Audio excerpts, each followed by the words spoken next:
Welcome to Franchise Empires, where aspiring entrepreneurs learn exactly what it takes to become a successful franchise owner, from one location to 10 and beyond. I'm the Wolf of Franchises.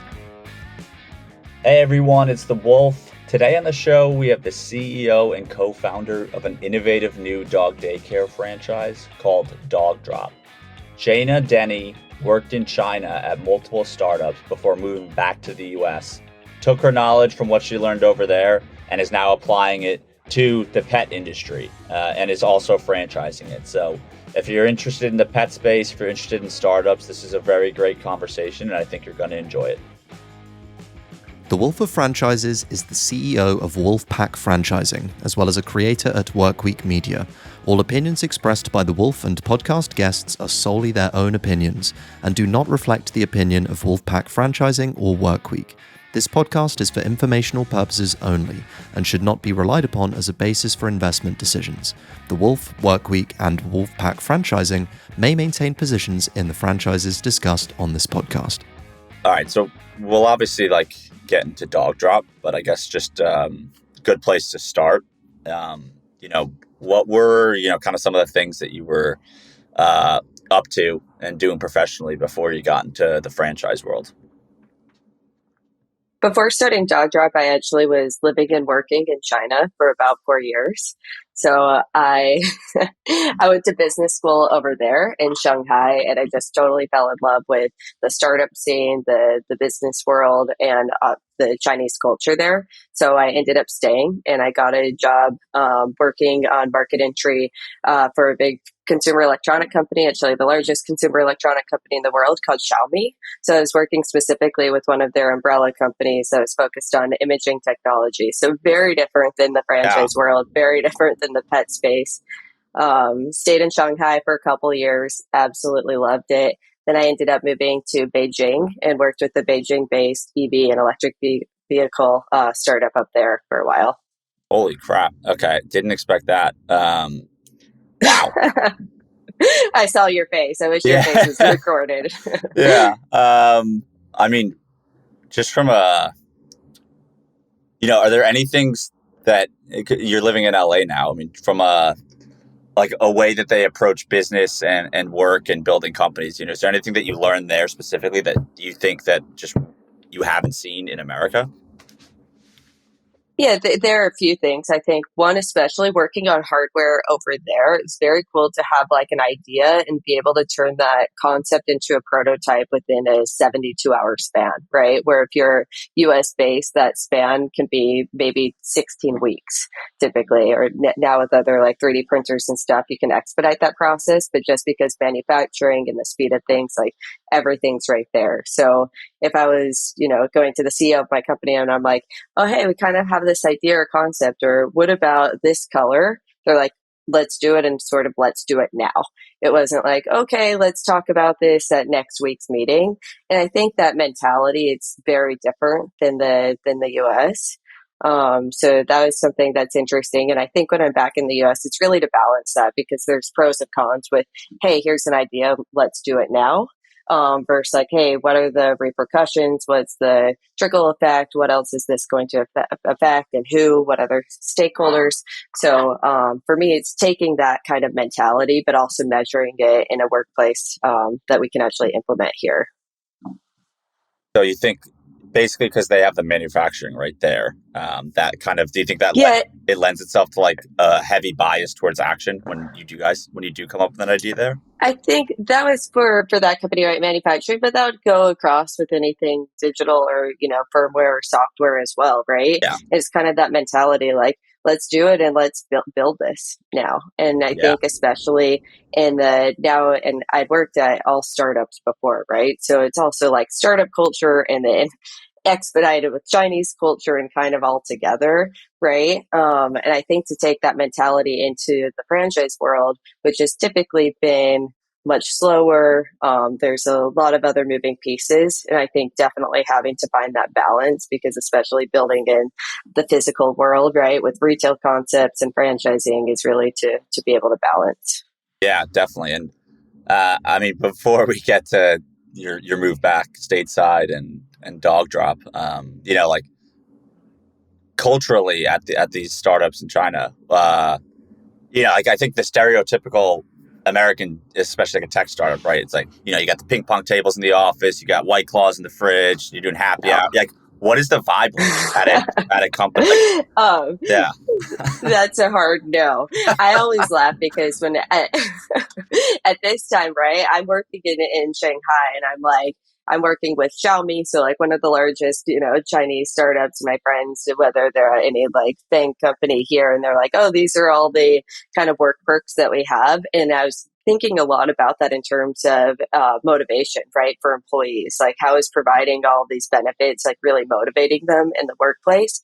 And then at my office in China, like complete opposite. We would at lunch have the Yi, like the person who helped maintain the office, and she would bring around like one mandarin orange and place it on our desk, right? But we were so much more motivated, and so I thought a lot about like motivations and like workplace culture in the U.S. versus there. And I think intrinsically, like our company and in China, we were just so motivated on the product and the vision, what we were building, and we wanted to really change China from being a copycat culture to be innovators. And that kind of motivation spread within the company. So nothing else mattered, right?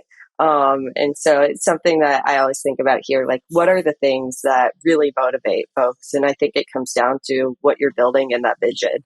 yeah, that's fascinating. I couldn't imagine the reaction of. I would send photos that people like my friends, here's like the kombucha on tap and everything. And I'm like, well, here's my daily Yeah, orange, right? exactly.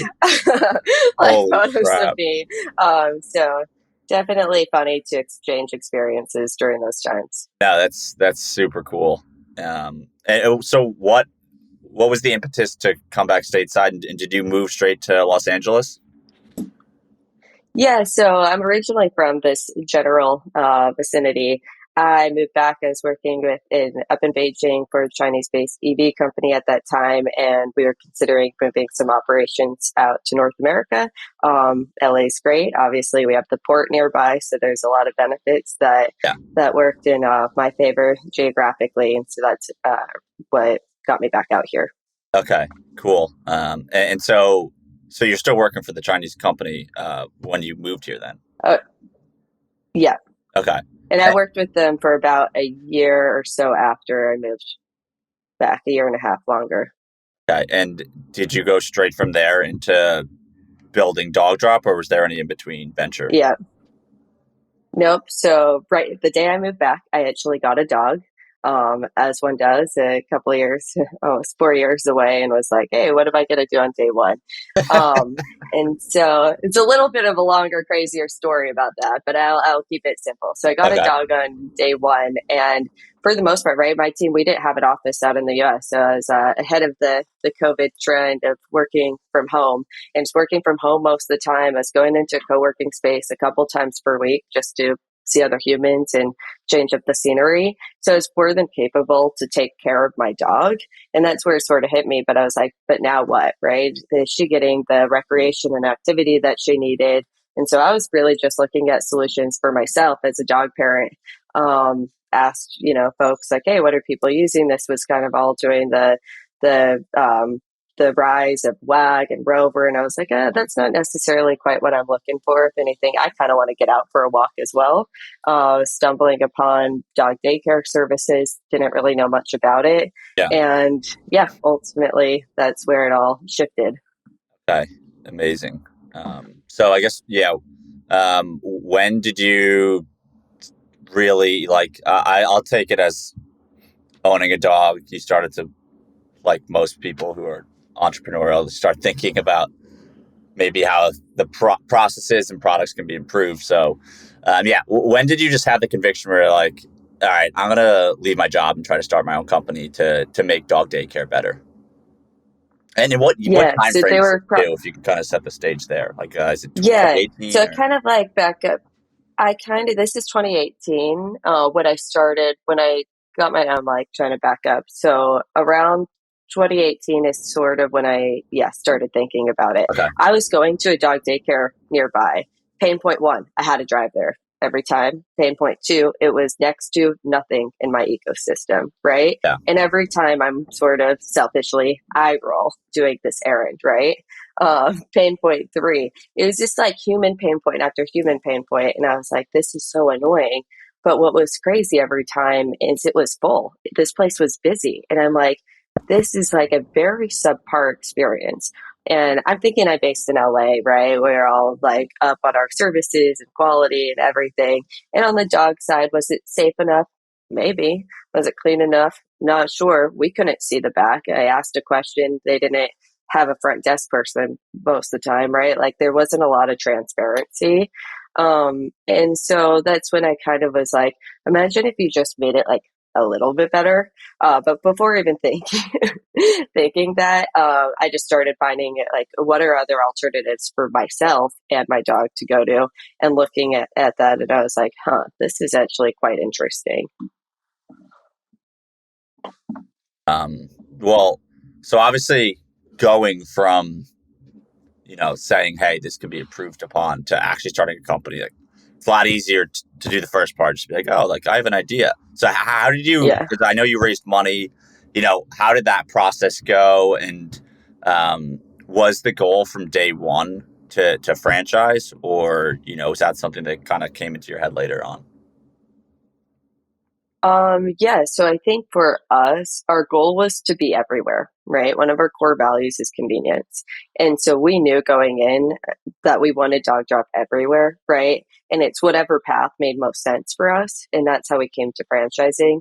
So from coming to this concept and kind of just scratching my head about like, oh, this is interesting, to then teaming up with my co-founder, and her being like, oh, this is interesting too, right? And we just kind of just got fixated on this problem. And so I took it. I didn't quite know what the solution was. I said, here's all the pain points. I don't know what this means. And really looking at it from that perspective. And then ultimately, I had a meeting with this guy named Mike Jones. He's the CEO and founder of a startup incubator in Santa Monica called Science. They'd incubated Dog Vacay, which was acquired by Rover. They'd incubated Dollar Shave Club. Oh, And so I okay. saw that they had experience in they incubated Liquid Death. So when we started, No way. so they're Oh, just really sweet. great at building, yeah, consumer brands, right? That's Yeah. their thing, is really strong consumer brands. And for us, that was important because we look at dog care from the perspective of the human lifestyle as well, right? And I think that's the problem that we're really after solving. So teamed up with them and said, like, here's this problem. I think I have a good idea of how to solve it. And, to make the story short, they're kind of like, let's do it. Right. Sweet. So I spent some time working with them, started that full time in 2019. And then we decided on the model, which is now Dogdrop, and it's small footprint, decentralized, tech enabled dog care. Right. So we're putting these, sub 3,000 square feet locations, really focused on convenience, quality. We want them everywhere. People already live, work, and play. And for us, it's like that technology component has been a huge part of our story from day one, and building that internally too. Amazing. And going from that idea, right, raising the money, launching it, going full time in 2019, what was your at least early impressions, right, of, I'm sure you built location number one, so it's just kind of probably you and your co-founder and maybe a small team running that store, maybe it's just you guys, but when you start, since you want to be everywhere, right, and you go in the franchising route, like what were your first impressions of just getting into that world? Because I kind of view it as, and I've worked on the franchise development side, so I haven't like, run a corporate store and started a corporate store like you. But to me, it's like they're almost separate, like separate business lines in my head. So yeah, Yeah. what was that? We weren't Just focused on, yeah, that's totally afterthought, right? Our only focus at that time was, can we prove out this model, right? That's the only thing that matters. Because if you can't prove out a model, then you're not going to get to the next step anyway. So our full focus, 16 hours a day, was operating that first location in the arts district. Is between my co-founder, me, her mom was coming in sometimes, my brother was coming in sometimes, and we had one other employee who was a dog daycare attendant, and we were just working there all the time. until we were able to hire more folks. But we said, I think from my co-founder Greer's perspective and mine, I need to understand every role and every part of the operations inside out. We've done everything, right? Yeah. So I'm never going to tell someone how to do something if I haven't done it myself, right? And I think for us, that's really was doing it the Dogdrop way, right? I'm not going to hire someone who's an expert in dog daycare or has experience in dog daycare to tell us, because we want to do things differently, right? And develop that. That's really what we set out to do with Dogdrop. So for us, it was really important to just like put in the time, and that time had to be spent there. Yeah, definitely. And yeah, I mean, I guess like, so as you're kind of focusing and honing in on that model, obviously, right, there's like some somewhat established, let's call it, dog daycare brands that have been around maybe for close to a decade, possibly. I think one of them, like Houndstown, I think has been around for a while. Yeah, I'm just curious. Did you do any like? Yeah, there's some for up to 20 plus years. Yeah. So have you done like competitive analysis? And I think like Dogtopia is probably, I feel like they're like becoming, or they've been around for a while too. How is the experience different? Like if I'm just even from like just from the customer kind of journey, like how does it work differently with a Dogdrop versus maybe a Dogtopia? And if there's different services being offered, Yeah, feel free to clarify there too. for sure. I think for us at looking at it, to be honest, and I came in pretty naive, I was not even aware of some of these big box players. Like, I think Yeah. it's creating an entirely new and like a new category. We're not traditional dog daycare, right? I think even from the folks that we hire to our customers not typically the traditional Monday through Friday, 9 to 5 dog daycare. I think we look at it very similar to the disruption what even like Uber or Lyft did to the taxi industry. I think about myself, I live in LA, right? I maybe needed a taxi one time per year if I'm being generous. And I own a car. So now when Lyft and Uber is so convenient, so accessible, like why do I spend $200+ a month on Lyft? Because it's just in front of my face, right? And so I didn't just, I think Lyft and Uber, they could have easily gone after the existing taxi riders, but now they're like, hey, let's 10x, let's 100x that market size. And so for me, I'm like, the existing dog daycare user, they can go to the big box players like that. That's totally fine. That's not really our customer, for the most part. We'll help support those folks for sure. But it's a completely different category. So can you maybe talk about more? Because you said something before that was really interesting. That like the focus or some of the big like bullet points for Dogdrop is small square footprint, tech enabled, but decentralized. We're recording this. If anyone listening pays attention to crypto, the day of a massive crypto exchange just went under. So like when I hear decentralized, I'm like thinking crypto, but I know that's not what it is. So yeah, do you want to? No. Decentralized, yeah. Decentralized in terms of throughout a city, right? So Okay. instead of one central location, let's say I'm a 10,000 square foot warehouse dog daycare kennel facility, right? I might put a couple in a market, but hey, like for us, we can put these, we think in terms of blocks, not miles, right? So put these on the ground floor of apartment complexes, underutilized retail space. I think about a market, and I'm just decentralizing dog daycare locations. Like, hey, let's split up. Let's not take 10,000 square feet and have people drive to us. Let's make smaller spaces and put them everywhere so that our customers have the ultimate convenience. That's fascinating. Okay. And I got to imagine, right, then the follow through on the unit economics at least, right? It's like got to be a lower investment than these massive facilities that are being built for these other franchises. Yeah. Yeah, I think if you look at some of the bigger ones, maybe you can build out 4 Dogdrop locations for the price of one larger facility. Yeah. It depends on the deals that you make, everything. So I'm just don't hold me to it using that as an example. For sure, of course. Well, so talk about just more from like the founder perspective. I mean, starting the franchising process during COVID, probably the worst time in history, if we're being honest, right? Like it's not easy to start a I could franchise. say it was Yeah. Yeah, for us, it was probably one of the best times in history, right? Really? We had Okay. the time to do this.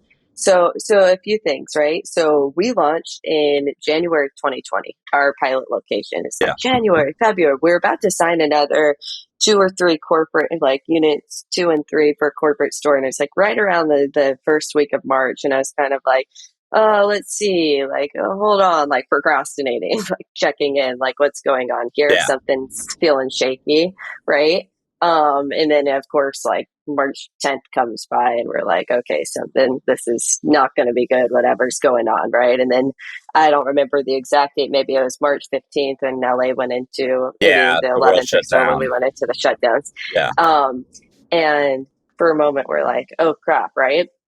And even our, like, they came to our store and we're like, hey, you have to send the dogs home. We're doing like a city shutdown, everything. And we're like, well, give us till like 4 p.m., right? Like, this is, I can't remember exactly. Maybe it was like 11 a.m. We're like, we need a few hours to call the dog parents and stuff. Yeah. And so after that happened, then it was less than 48. It was a very dramatic time. Like, no one knew what was happening, Yeah. right? Yeah. It's Sure. like, every second, this is what's happening. Then they're like, oh wait, no, dog daycare is now an essential business and everything. So we're really focused on our employees at this time, right? Because by this time, and so it's like 3 months after we had launched, 2.5 months later, we had finally started hiring employees outside of, my co-founder, myself, and our first dog daycare attendant. So we're really focused on their schedule, what's going on. They don't know either.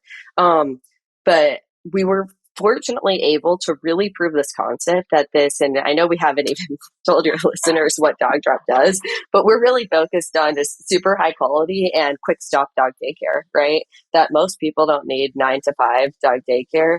You can drop off your dog for 2 hours at a time. We bill in 30-minute increments. So like if you're there for 90 minutes, you pay for 90 minutes, right? We don't want to upcharge people, and you can go in and out as many times as you'd like throughout the day, and just we fit into people's life and not make them fit into our business. So that's what we're doing. And there's no better time in the history to say like, hey, I'm not going to work for 10 hours and I'm still going to drop my dog off for an hour and a half so that they can play with their friends. Right. Yeah. So for us, that was like proof point one, like done. And then we're just focused on now how do we manage operations during this time. But we ended up not signing corporate leases 2 and 3, which actually, in hindsight, sometimes I don't like to say I regret. I don't stay up at night thinking about it, but I'm like, hey, like it would have all actually things were moving, but we probably played it a little safe and we're like, hey, hold on a second. So we Yeah. had time to really meticulously optimize our operations. We had time to go slow because no one's like, where's unit 2 and 3 when it's June 2020? We're Yeah. like, hey, we're holding on here like everyone else. So from investors, everyone was patient. From a customer standpoint, they're super patient and understanding, right? There's no like LA, that's such a strong community. They wanted to help our employees to get to know if we needed anything as a new business. So we had so much patience and support that we were really able to build our business during that time and not feel rushed. And I was able to spend a ton of time learning about franchising and if that was the right.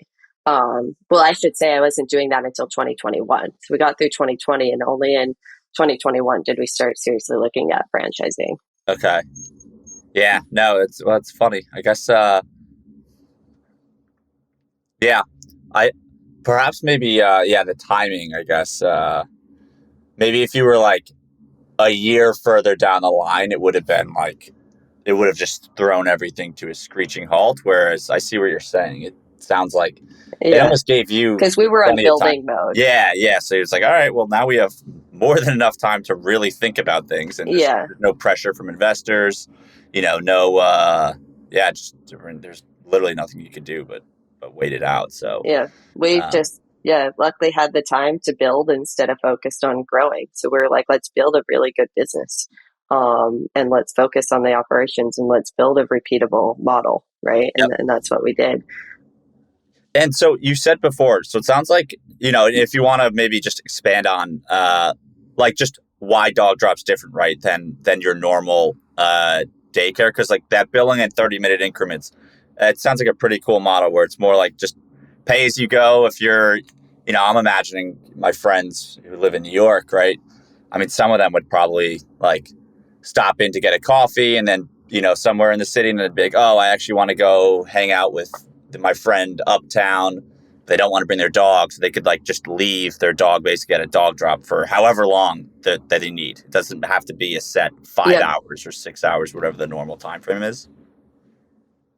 Yeah, for sure. So for us, right, it's focused on providing the most convenient, high quality dog care experience powered through our technology, right? And so what does that actually mean? From the time you learn about our brand, potentially online or through a referral or something, so your online experience completely cohesive with your offline experience when you first come in to learn about Dogdrop and you bring your dog.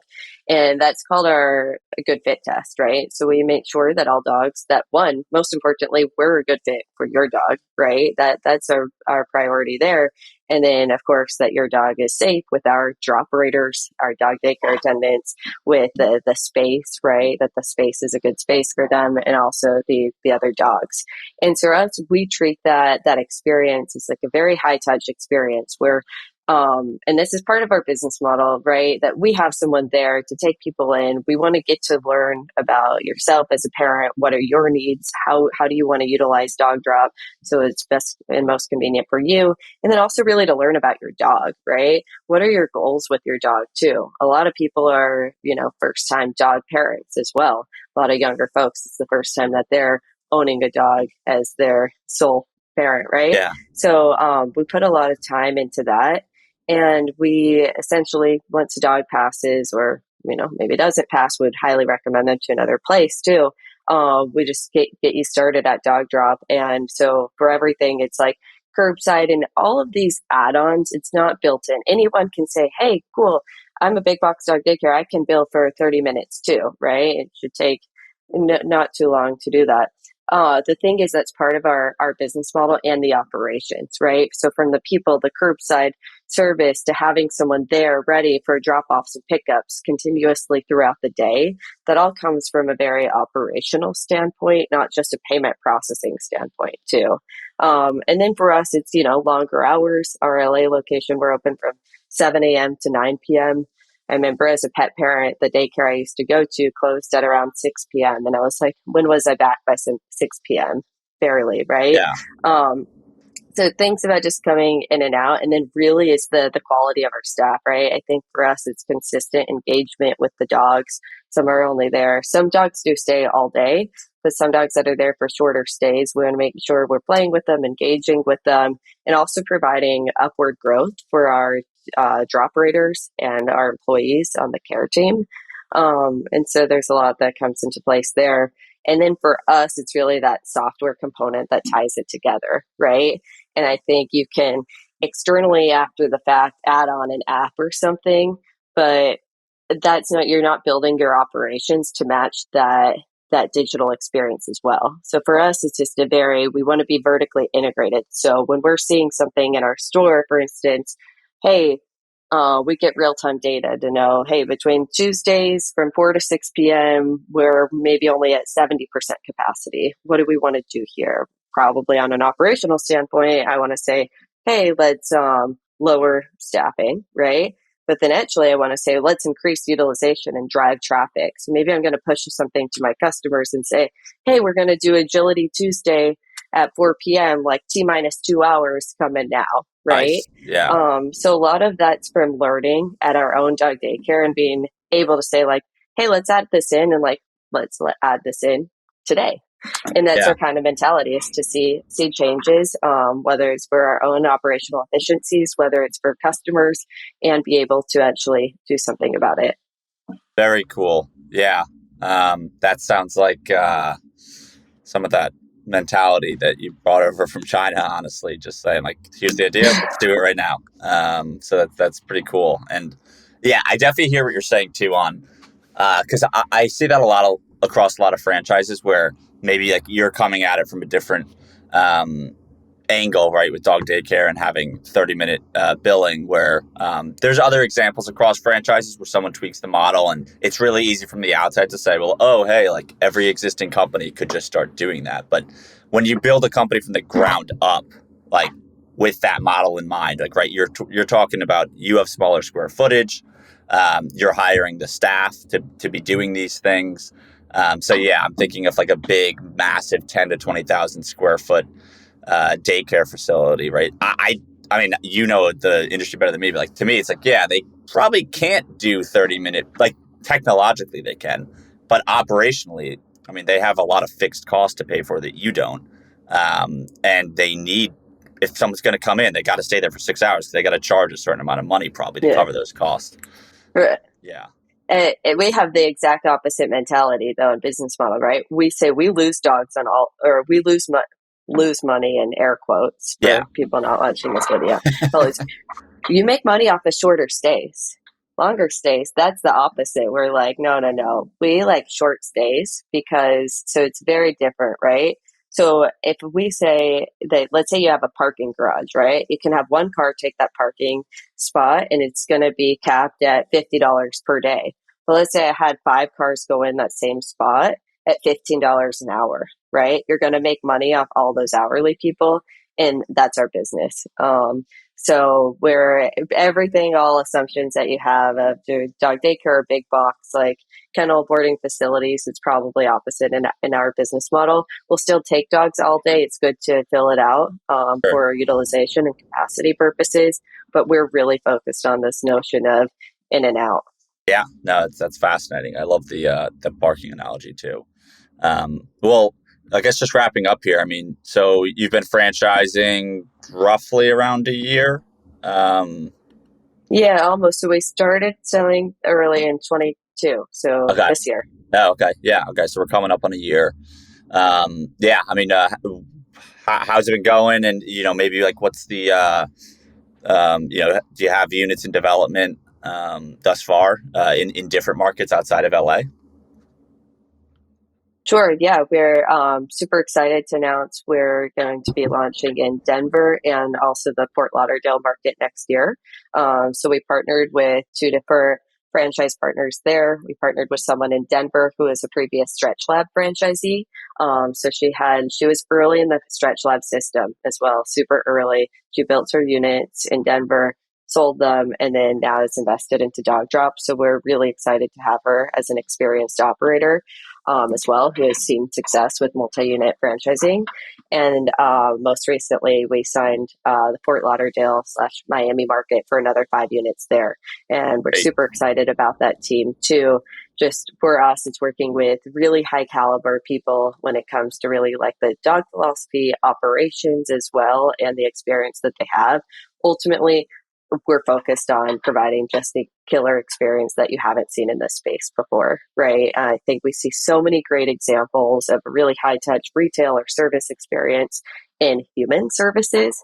And in the dog services, they're sometimes super focused on the pet that we forget about the human. So that's really where we're coming in to kind of come in with a more multifaceted approach there. Yeah. And from a franchising perspective, just given like, right, that you want to kind of have like provide the utmost convenience. It almost sounds like it lends itself, right, to like you want multi-unit operators coming in and building multiple locations so that within a given, I don't know, city or county or whatever, right, like that, so that customers in the area can always pop into a Dogdrop. Yeah, definitely. And then that owner as well starts to know their members, right? So from a business model perspective, it's monthly membership to Dogdrop, right? And it's really personal. Like if you come into a Dogdrop, you're going to see our member care specialist is going to know every dog's name, and we always say 70% of the parents' names as well, right? Yeah. Dog first too, and so. It's really cool to see that. And so when it's the same owner throughout a market, it really helps facilitate that more personal approach. Yeah, definitely. Well, that's awesome. And congrats on the success so far.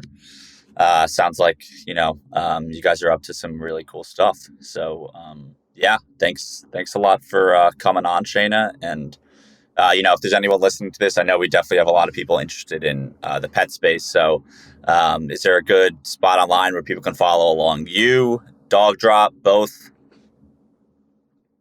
Yeah, you can find Dogdrop across any social channels at Dogdrop Co. or our website, dogdrop.co/franchise as well. And you can follow me on Twitter at Shaina Denny. But yeah, we're super excited to be joining the franchise world. I think we're still really early, but excited about this market and really excited about finding these franchise partners that are really going to be able to deliver this experience to their local community. Definitely. No, it's super exciting to see a fresh take on things, especially depending on which area of the franchise industry you're in. There are some things that are just the direct opposite of fresh. So yeah, I'm pumped about your brand, and yeah, super stoked to see what you do in the next few years. So yeah, thanks again, Shaina, and we'll talk soon. For sure. Have a good one. Thanks for listening to Franchise Empires. We're coming to you soon with actionable insights to take the next step on your franchise journey. So make sure to subscribe on Apple, Spotify, Google, or wherever you listen.